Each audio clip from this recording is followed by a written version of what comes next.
3 weeks ago, Australia's Defence Department got its very own official cyber warfare centre. It comes as governments all around the world are scrambling together the resources to launch and defend against an online attack. And the most likely of these is a distributed denial of service attack.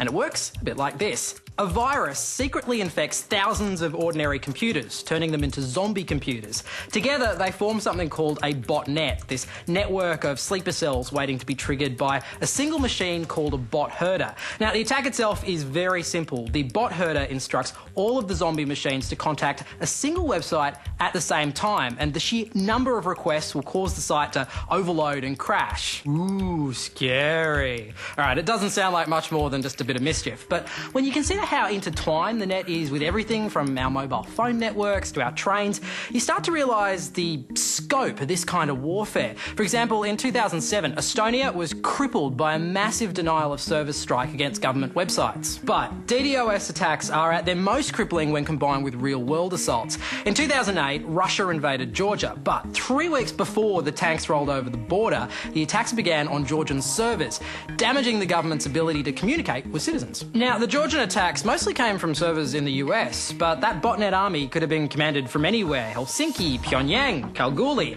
The Russians were the primary suspects, but no one really knows. And DDoS attacks aren't just used for warfare, they're also used for protests.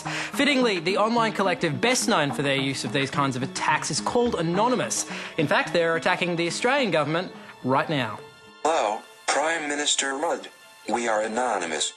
Anonymous have no leader, no centralised structure and no list of members.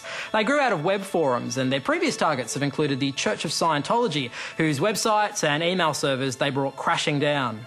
Over the past several months, we have observed the actions of your government in regard to censorship of internet content in Australia.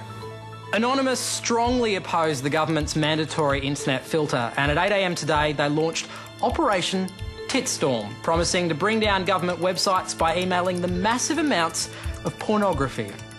We shall proceed to do everything in our power to annihilate your government's presence on the internet. We are Anonymous. We do not forgive. We do not forget. Expect us. Depending on how you see things, Anonymous either represent a brand new take on democratised protests, cyber vandals, or self-important nerds just living out their Rebel Alliance fantasies. Whichever it is, last September an Anonymous protest succeeded in pulling Kevin Rudd's website offline for a short while. Today, their target, the website of Parliament House, was down at various points across the day, and that's with a warning. It may all seem harmless. I mean, we are just talking about websites being pulled down here. But imagine a more focused, a more disciplined organisation, and suddenly it becomes clear Australia is no different to countries like Estonia or Georgia. In an interconnected world, we're all open for attack. Let's hope we're ready.